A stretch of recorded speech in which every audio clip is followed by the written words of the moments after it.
সবাই সবাই সুন্দরভাবে শান্তি শৃঙ্খলা ভাবে আমরা মাসুদের কেক বিতরণ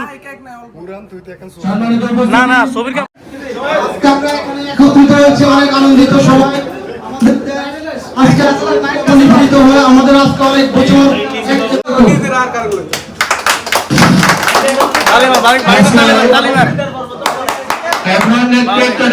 ঠিক আছে সবাই সবাই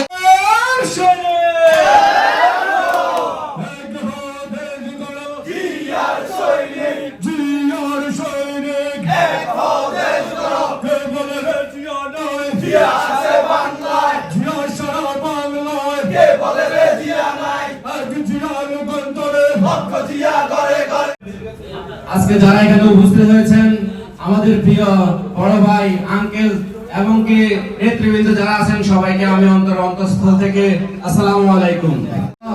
আন্দোলনকারী ছাত্র ভাইরা, ছাত্র এবং ছাত্রী যারা নেতৃত্ব দিয়ে এবং কি পুলিশের গুলিতে আহত এবং নিহত হয়েছেন, তাদের আত্মার মাগফিরাত কামনা করি এবং কি যারা অসুস্থ হয়েছেন, আহত হয়েছেন, তাদের সুস্থতা কামনা করি। এবং খালেদা জিয়ার জন্মদিনে একটা ফেসবুকে পোস্ট দিয়েছিলাম। এই কারণেই বাংলাদেশের ছাত্রলীগের কিছু কুলাঙ্গারে আমাকে না পেয়ে আমার ভাইয়ের উপরে ভাইকে মেরে ফেলার জন্য চেষ্টা করেছিল।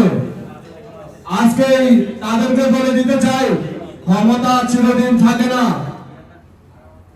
ওরা যেভাবে ক্ষমতাকে তোদের বাপ দাদার সম্পত্তি করে নিয়েছে, এটা আমরা করব না। ইচ্ছে করলে আমরা তোদের থেকে আরো অনেক বেশি গুণ দেখাতে পারি। আমরা যখন, কারণ আমরা কখনো খারাপ লাইনে চলি নাই, আমরা ভালো লাইনে চলছি। উপস্থিত আজকে কাতার কর্তৃক আয়োজিত আমাদের দেশ নেত্রী বেগম খালেদা জিয়ার জন্মদিনে একত্রিত সকল নেতৃবৃন্দকে আমার অগ্রিম সালাম এবং শুভেচ্ছা। আমরা অনেক নির্যাতিত নিপীড়িত অনেক ভাইরা এখানে আজ সবাই প্রবাসী এসেছেন। মামলা হামলা আওয়ামী লীগের নির্যাতিত একটি পোস্ট এবং একটি লাইক রাস্তায় একত্রিত ভাবে 2-3 বন্ধু এবং ভাই মিলে একসাথে আমরা ঘুরতে পারিনি। এই নির্যাতনের কারণে আমরা প্রবাসের প্রাণী জমিয়েছি। ইনশাআল্লাহ হাজারো ছাত্র রক্তের বিনিময়ে আমাদের আজ দ্বিতীয় স্বাধীন দেশ।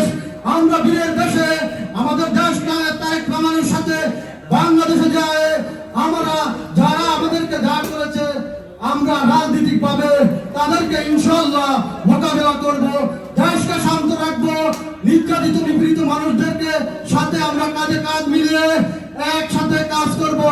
আমরা এ নিয়ে আমার বক্তব্য এখানে শেষ করলাম। আসসালামু আলাইকুম।